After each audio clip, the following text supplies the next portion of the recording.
You're listening to Ramsey Everyday Millionaires, where we talk retirement, building wealth, and outrageous generosity.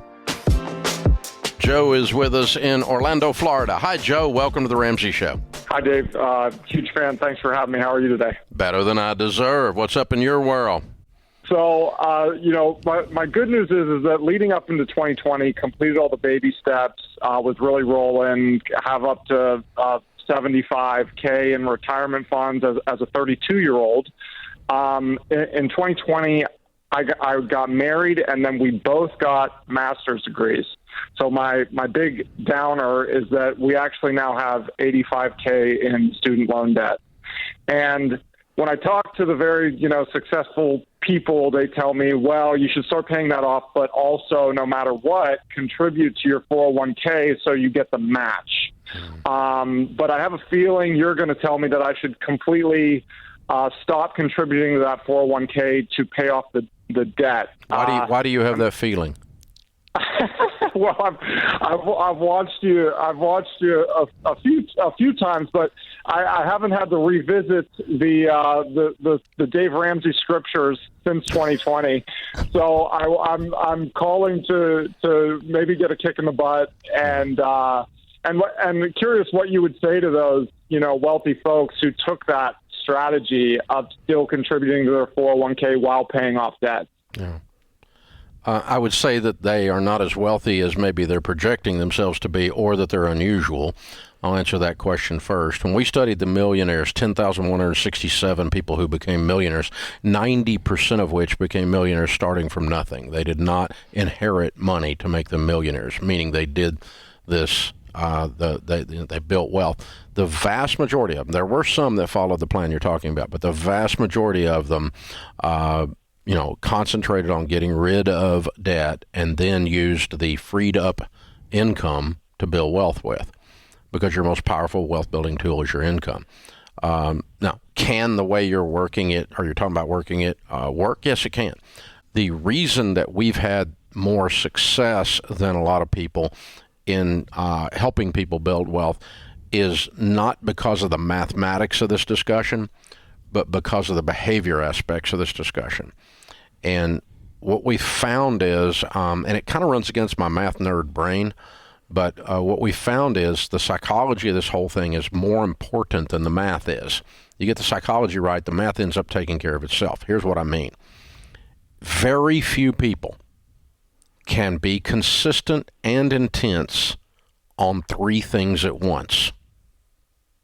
That lack of focus, that lack of being dialed in on a singular goal causes people to not accomplish the goal. So it's very difficult to, I'll use something you said, get your master's degree while running 10 marathons in a year. Okay? They're both excellent goals. There's nothing wrong with both, but it requires a level of diligence and singularity of focus to complete Herculean tasks. And when you screw around with them, you end up not doing the marathons or not doing the MBA, or worse, not doing both, because you try to do too many things at once and so much stuff on your plate.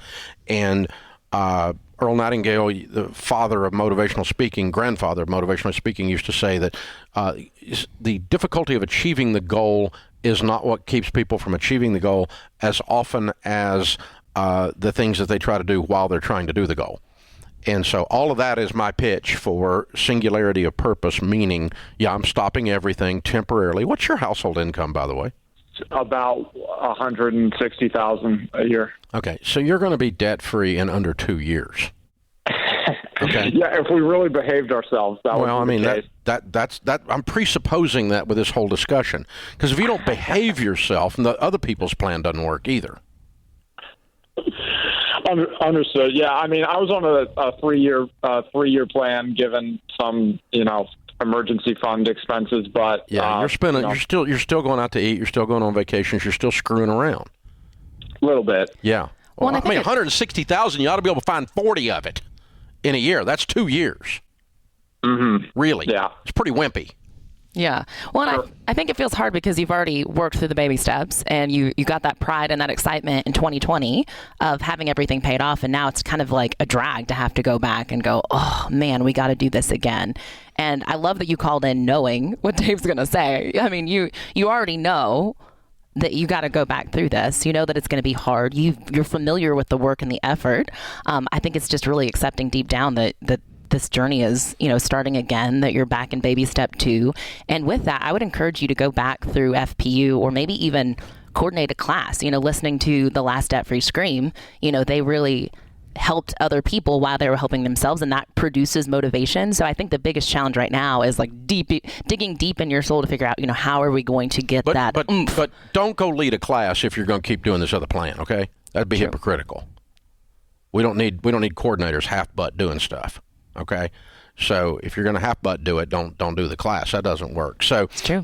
Here's the thing, Joe. You're going to do what you're going to do. You're obviously not dumb people. You make almost a couple $100,000 a year. You both have graduate degrees. You're not dumb people. You just got to decide what the fastest right way with the highest probability of success in the shortest period of time is. Our plan has taught 10 million people and made more millionaires than all your little friends sipping their lattes, talking together, put together have. So you just got to decide who you're going to listen to. I'm not a college professor who never made payroll. I'm not operating on tenure here. This is real people doing real stuff. 10 freaking million people have gone through Financial Peace University. There are tens of thousands more millionaires all over America, just because they did exactly what we said to do. Now, you can decide you don't want to do that, and that doesn't mean you're dumb. The other way will work, but the question is, what is the fastest, right way that has the highest probability of success, least probability of failure along the way? And it is getting rid of this debt in under 2 years, completely focusing, beans and rice, rice and beans. You fell off the wagon, you went $80,000 in debt, look in the mirror and go, stupid, I got to fix this. And that's the fastest right way to address it. Now, you can screw around with all these other people's plans, and you can watch TikTok and they've all got an opinion about money. But there's a reason they're on TikTok, okay? So think about it. You got to look at this, you got to figure it out. But